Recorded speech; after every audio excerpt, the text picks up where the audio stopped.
سے ہمارے مسائل کا ایک ایسا سلسلہ شروع ہوا ہے جو نہ ختم ہونے والا ہے.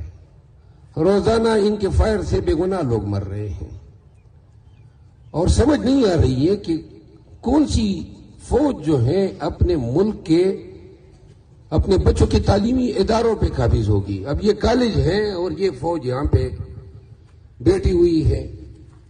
پھر صرف ایک بات یہ نہیں ہے کہ لوگ جو ہیں بے گناہ قتل ہو رہے ہیں بلکہ شہید ہو رہے ہیں. دوسری اہم بات یہ ہے کہ ہمارے سینکڑوں لوگوں کو انہوں نے اٹھایا ہوا ہے, گمنام ہے. ہر گاؤں میں کوئی ڈرائیور ہے, کوئی ڈسپینسر ہے, کوئی دکاندار ہے, بس یہ اٹھا دیا, پوچھنے والا کوئی نہیں. اب اصل بات یہ جس طرح آج آپ لوگوں نے جرت کی ہے اور ادھر بیٹھے ہیں, یہ مسئلہ پوری قوم کا ہے, پورے ضلع کا ہے اور یہ پورے ضلع میں پھیلی ہوئی ہے. ہر جگہ پہ, پہاڑوں پہ, میدانی علاقوں میں, سڑکوں پہ, ہر جگہ پہ براجمان ہے. قوم کے ساتھ ان کی کوئی انڈرسٹینڈنگ نہیں ہے. روزانہ توپیں چل رہی ہیں اور توپوں سے جو نقصانات ہو رہے ہیں, لوگوں کے گھر گر رہے ہیں, یعنی پرسانے حال کوئی نہیں ہے. یہ آپ لوگ اپنے ملک کے لوگوں کے ساتھ ایسا رویہ کیوں اپنا رہے ہیں؟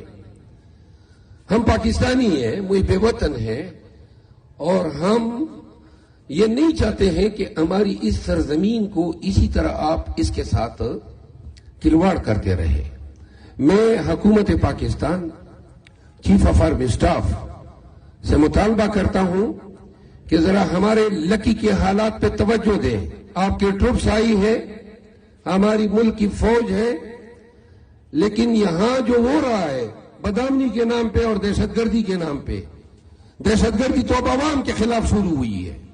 روزانہ عوام جو ہے وہ قتل ہو رہے ہیں اور خام میں, یعنی پرسانے حال نہیں ہے. گھروں پہ گولہ باریاں, کارتوس جو ہیں اور گولے جو ہیں وہ عوام پہ گر رہے ہیں. بھئی یہ کون سا آپریشن ہے؟ ہر دوسرے دن نیٹ ورک بند ہے کہ جی فوج آپریشن کر رہی ہے, اور آپریشن اتنے ہو گئے ہیں لیکن نتائج کچھ بھی نہیں ہے.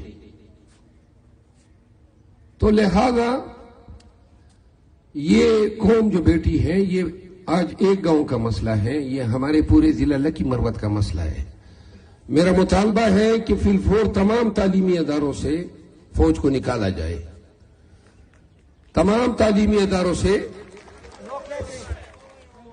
میرا مطالبہ ہے کہ جو مقتول مجنون ہے, جو اس گاؤں دلوخیل کا باسی تھا, ان کے ورثاء کی دادرسی کی جائے.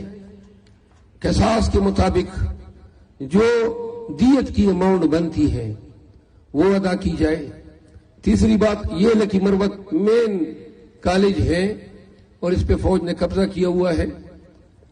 فی الفور جو ہے کالج کو خالی کرے اور اپنی ایسی جگہوں پہ آپ شفٹ ہو جائیں نا جہاں سے ہماری تعلیم جو ہے متاثر نہ ہو. ہم تو لوگوں کو بتا رہے ہیں ہم آپ کو قلم دیں گے بندوق کے بجائے, تو جب آپ خود بندوقوں سمیت تعلیمی اداروں پہ براجمان ہوں گے, قابض ہوں گے, ہم خاک کسی